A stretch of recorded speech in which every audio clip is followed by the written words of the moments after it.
Now we have our first keynote in the form of a Q&A today with Brent Wible. Brent is Chief Counselor in the Office of the Assistant Attorney General in the Department of Justice. He joined the DOJ in 2006 as an AUSA in the Southern District of New York and later served as Deputy Chief of Appeals for that office's criminal division.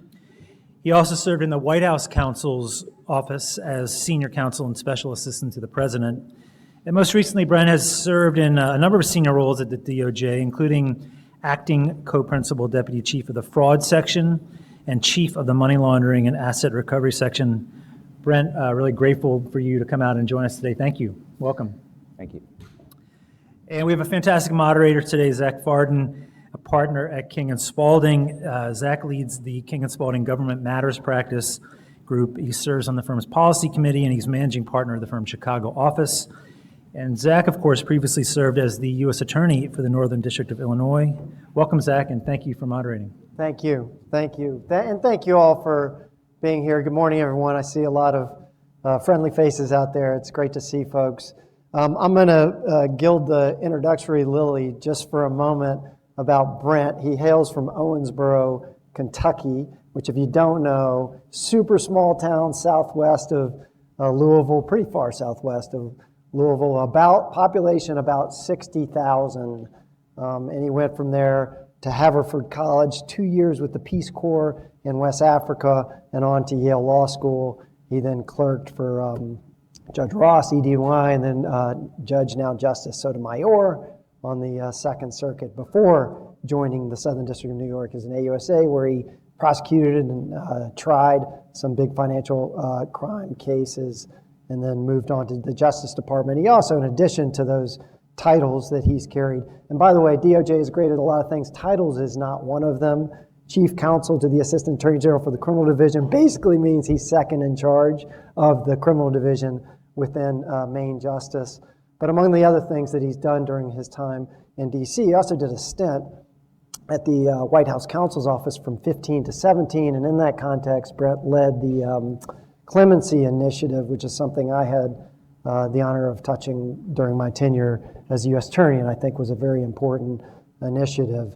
So just a tremendously bright and passionate public servant who has come here from D.C. to join us today. Brent, thank you for that, and thank you for your service.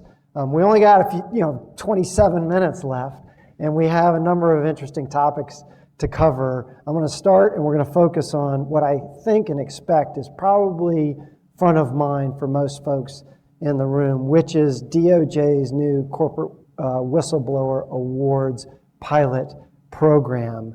I think most folks in the room have at least are aware that DOJ has launched that program. It just launched a month ago, essentially in August. But why don't we start with what is it, kind of how does it work, and why is the department launching its own Corporate Whistleblower Awards program? Great. Very excited to talk about that, and thank you, Bruce and Zach, for the kind introduction. It's great to be with you all this morning. So you're right, on August 1st, the department launched its Corporate Whistleblower Awards pilot program.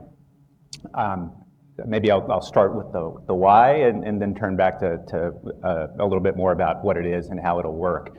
So, we've got a lot of experience with the whistleblower programs at other agencies, the SEC, the CFTC, FinCEN, and the IRS, and the short version is they're effective.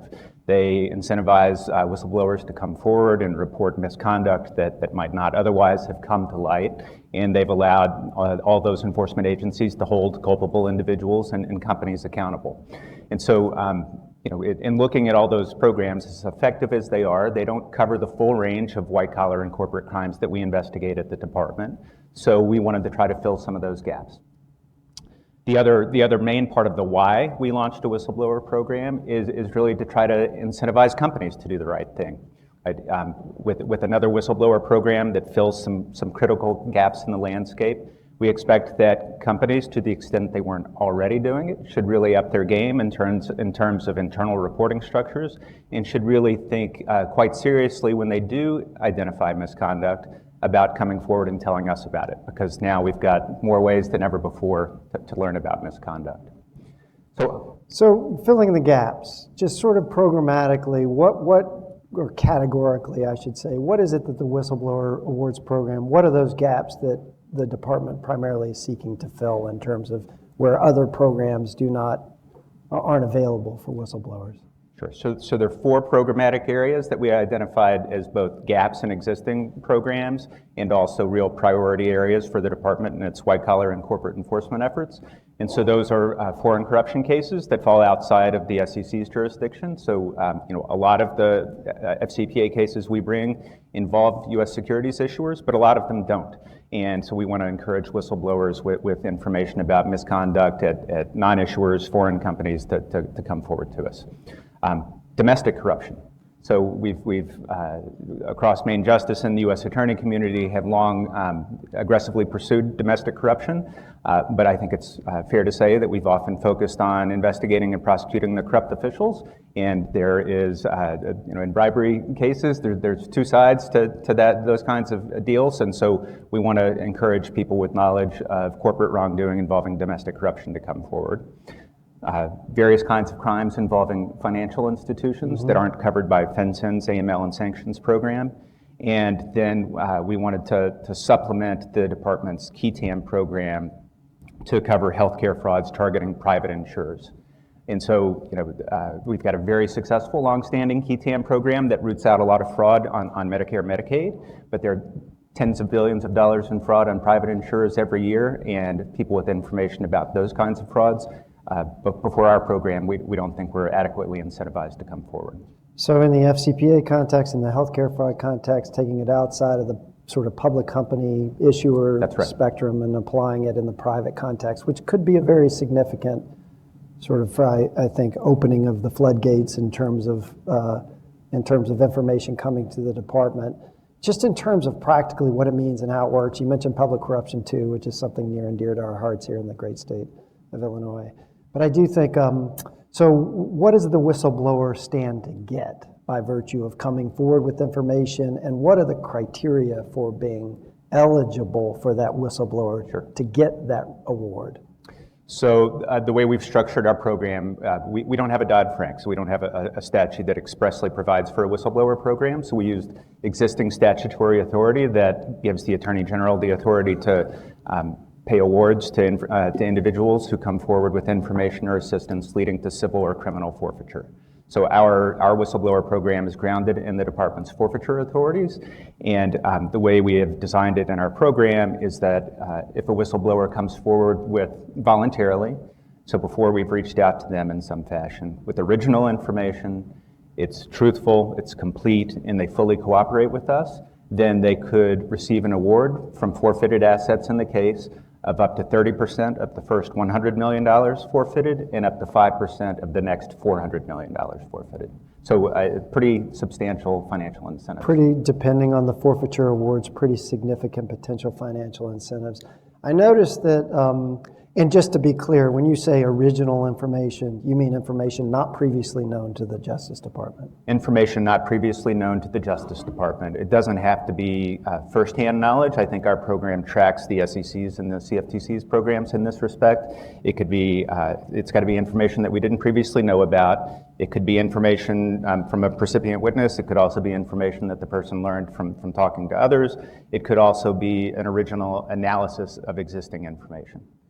So the department chose to draw the line around eligibility for folks that meaningfully participated in the criminal conduct, meaning those folks aren't eligible, versus they may have had a minor role that would allow them, for example, under the U.S. sentencing guidelines, to qualify for a minor role reduction. Why award someone who may have participated at all in the underlying misconduct financially by blowing the whistle? Because I do think that's a little different than what we see with the SEC and the CFTC in terms of folks participating in the underlying misconduct not being qualified for whistleblower awards. So why is the department going that direction? So you're right, our program does depart a bit from the approach taken by the SEC and the CFTC in this respect. I don't have perfect recall, but I think it's the case that under those programs, a person could be culpable as long as they weren't convicted of a crime and still receive an award. So we've taken a different approach. We've drawn the line at whether a person meaningfully participated in the criminal activity. And You're right. The sort of flip side of what that means is if a person qualifies as a minimal participant under the U.S.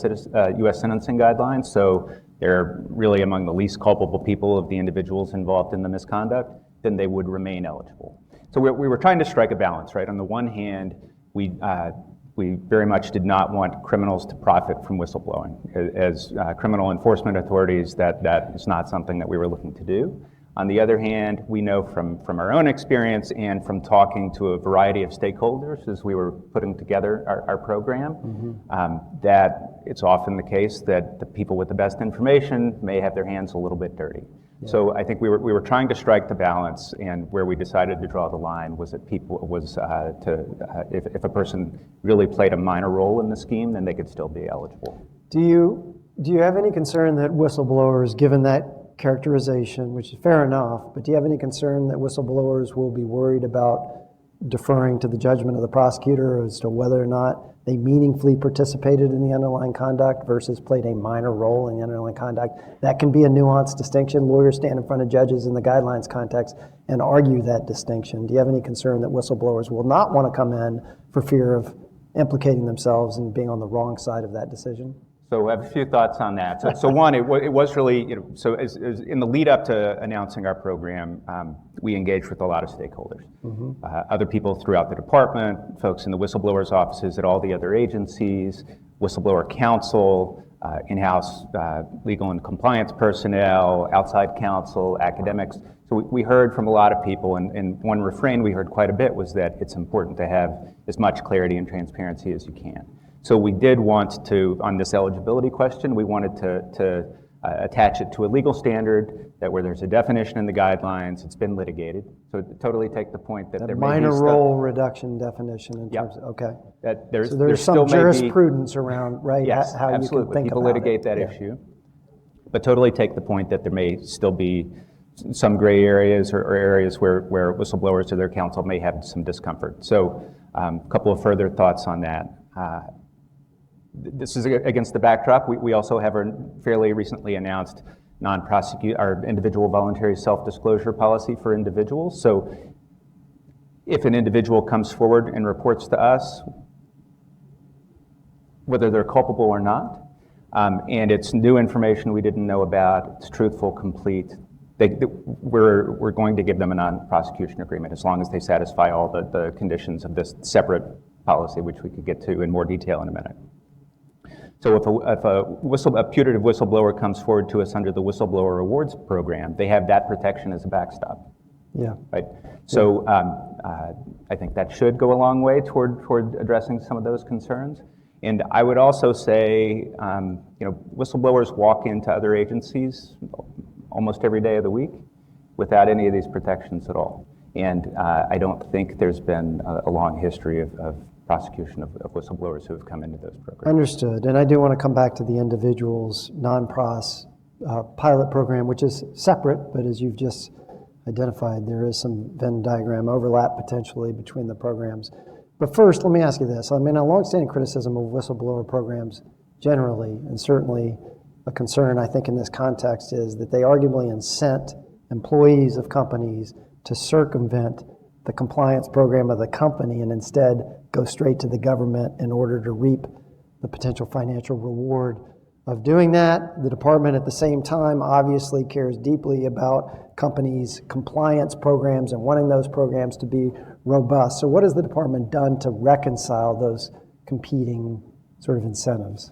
So you're absolutely right. I think this issue is the one we probably heard about more than any other in our consultations, particularly with outside counsel and in-house legal and compliance personnel.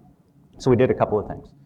From the whistleblower's perspective, a whistleblower can make an internal report to the company through the internal reporting structure, and as long as they come in and report to us within 120 days of that internal report, they're still eligible for an award under our program. Second, and relatedly, if a whistleblower did make an internal report, that's a factor that would increase the amount of the award they would potentially receive. So we tried to create an incentive for whistleblowers to make internal reports. And what about the company's incentive to self-report once they've received a whistleblower claim? How are you addressing that? So nobody could criticize the department for not issuing a number of new policies over the last year or two. So alongside our corporate whistleblower awards program, we also amended our corporate enforcement and voluntary self-disclosure policy in a way that's really critical in this respect. And what it says is, if a whistleblower who we've incentivized to come forward to the department under our program makes an internal report to the company and comes to the department, the company, as long as the company comes to us and makes a self-disclosure within 120 days, they're still eligible for the greatest benefit under our policy, which is a presumption of a declination.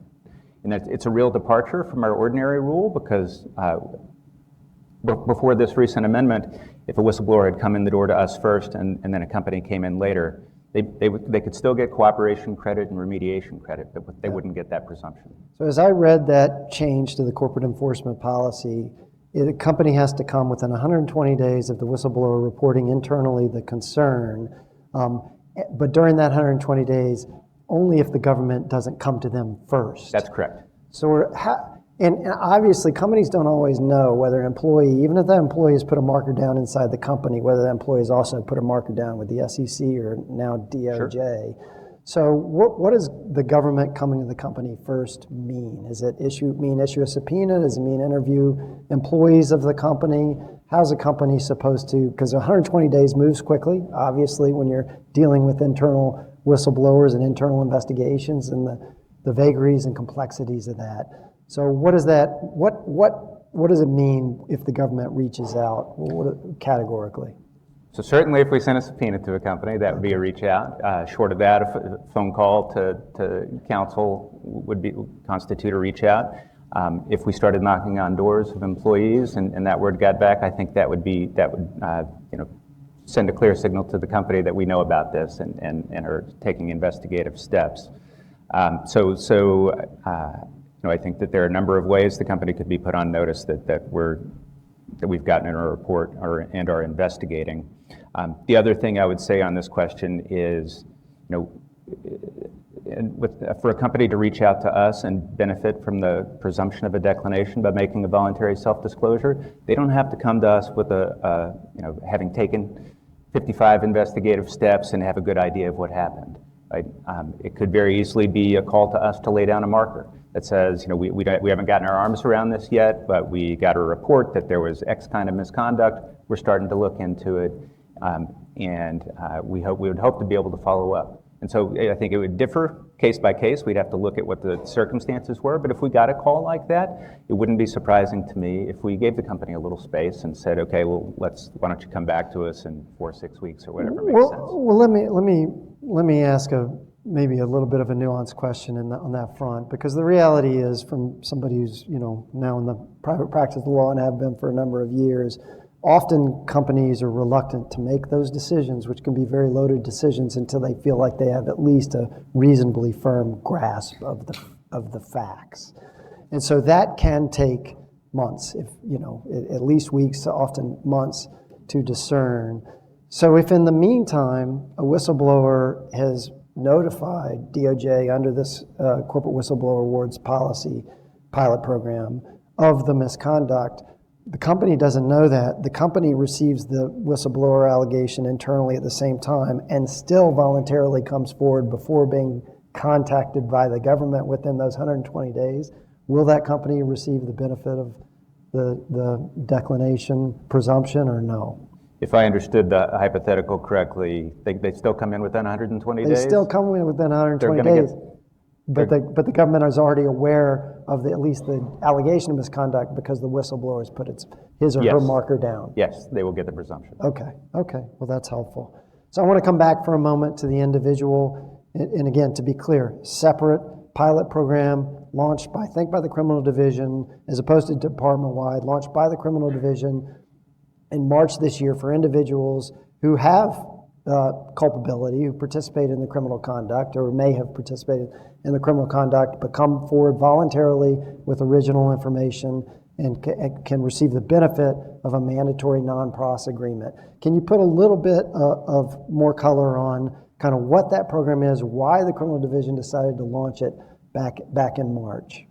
Yeah. So I will, as some of you may know, I think there are many U.S. Attorney's offices that have now done this, including the U.S. Attorney's Office here in Chicago. To be clear, have followed suit, essentially, since the criminal division issued its policy in March.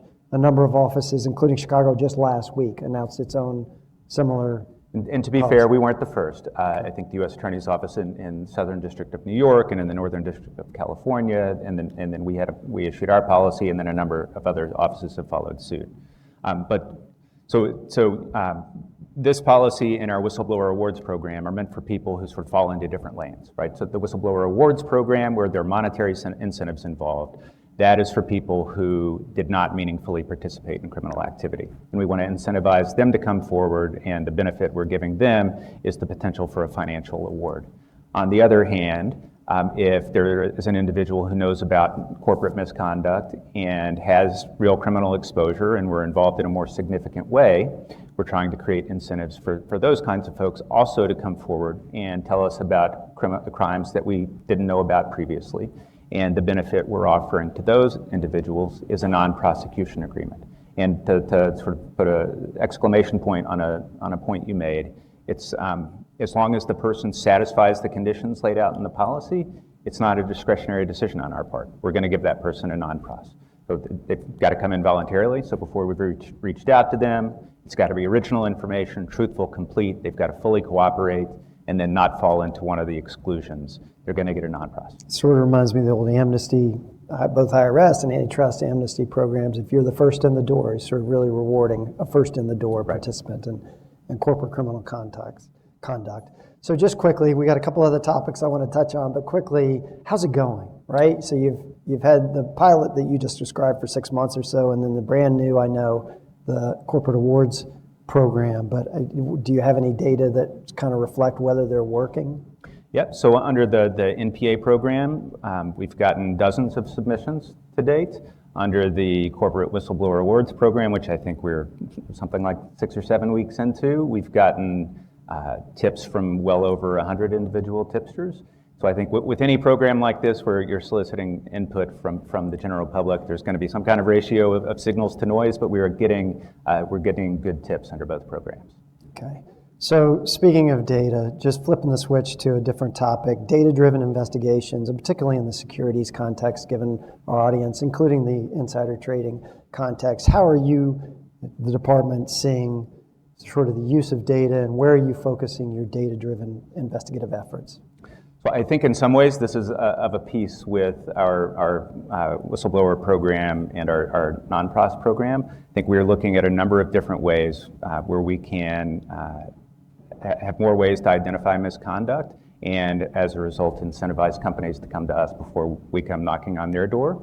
So when it comes to using data, in the criminal division at least, we've been really focused on data for the better part of 15 years. Really started out in our healthcare fraud unit because there's an easily obtainable data set that you can analyze and look for outliers, billing spikes, and sort of aberrant behavior, and use that not just to enhance existing investigations, but to identify subjects for investigation and really jumpstart investigations. So over the past 10 years or so, we have a dedicated data analytics team that has done that work for a number of years. And over the last 10 years or so, we've expanded that focus to include misconduct in the financial markets. So alongside the U.S. Attorney's Office here in Chicago, we worked a number of spoofing cases and resulted in, I think, 9 corporate resolutions, some of them really quite significant, prosecutions of more than 20 individuals. And many of those cases were jump-started through analysis of commodities trading data. Again, sort of looking for patterns, collecting the data, analyzing it, looking for patterns of spoofing or other kinds of commodities fraud or manipulation. And over the last few years, we further expanded that use of data to look at the equities markets. And we've also been investing in both personnel and tools so that we can really up our game when it comes to data analysis. And in the equities markets now, we're getting trade data, sweeping in SEC filings, public reporting, just market sort of pricing data. and seeing what kinds of trends and potential misconduct we can identify. And one of the main areas of focus over the last couple of years has been using that kind of data-driven approach to look for instances of insider trading by senior executives at companies, perhaps most notably through the use of 10b5-1 trading plans. It does make me think of artificial intelligence, but I'll come back to that as a maybe final topic in just a moment and ask you this. You just mentioned 10b5-1, and I know the department a couple of months ago had its trial victory in Los Angeles against a former CEO and board chair that was exclusively based on trading during a 10b5.1 window. Can you tell us, and I think afterwards your colleague Nicole Argentieri made a comment that this is the first but won't be the last of those 10b5-1 prosecutions. Why is that important? Why is that an area of focus for the department right now?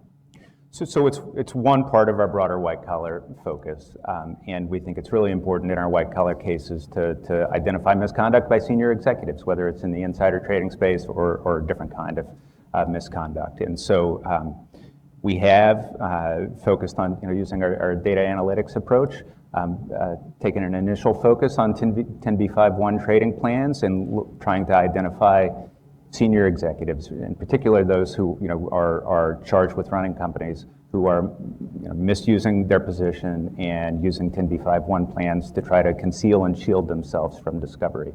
We think it's an important thing to do when you've got senior executives at companies engaging in that kind of misconduct, to do what we can to try to hold them accountable. So in the few minutes we have left, let me ask about artificial intelligence. And I recognize it's both a early in the curve topic, but also a huge and unwieldy topic on some level. But as you sit here now, how is the department thinking about AI?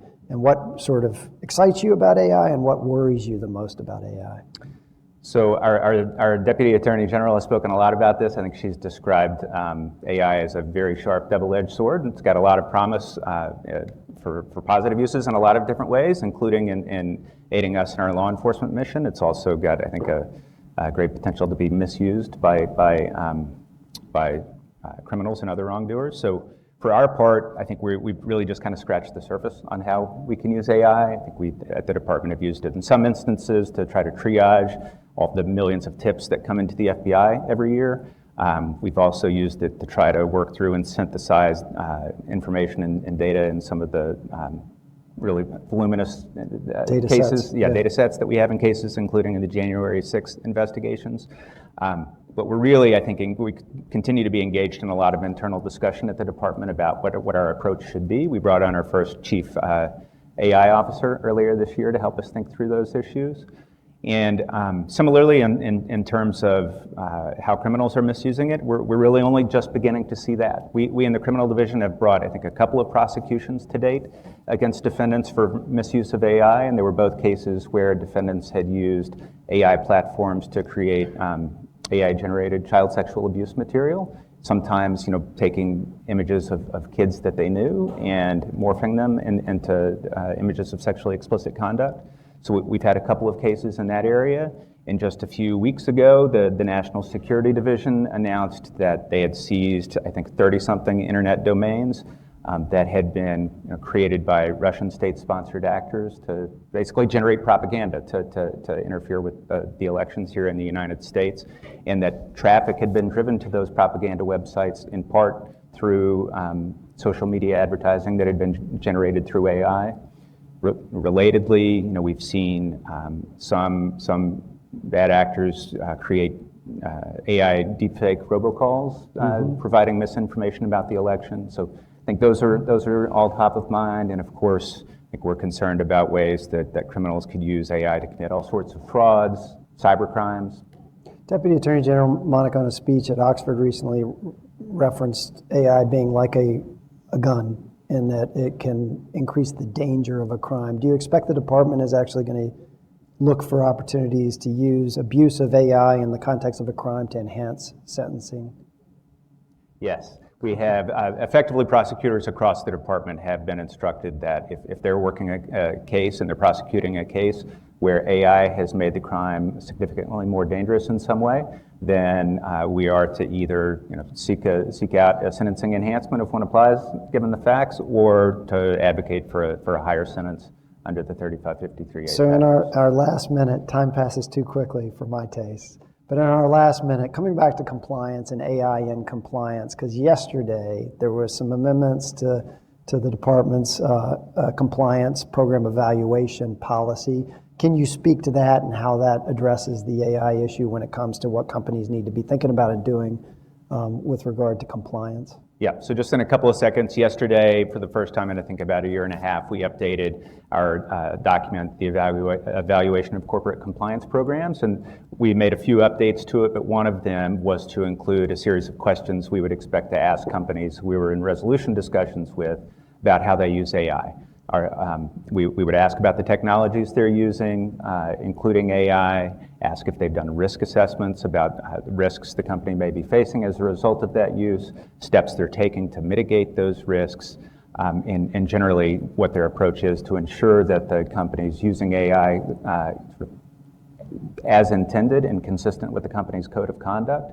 So that's one of the new additions to our I noticed that another guidance. one, and I'll leave you with this, that another one was ensuring that companies are scrutinizing and leveraging data to make sure that their own compliance programs are effective and efficacious, right? And so I do think that's a significant add-on as well to that. Yeah, I mean, just as we're trying to do better in our own use of data, we expect companies to do that too. And so we have added some questions to our ECCP to try to ferret out how companies are using data. In particular, we're going to be looking at whether there's some kind of imbalance. Right? Are companies using data really well on the business side, but not so well on the compliance side? That's a thing that we'd be interested in. So we're out of time. As somebody who spent a dozen years with the Justice Department, I know how hard your job is, how hard you work. Genuinely grateful for your service ongoing. And thank you guys for being attentive this morning. Thank you all. Appreciate it.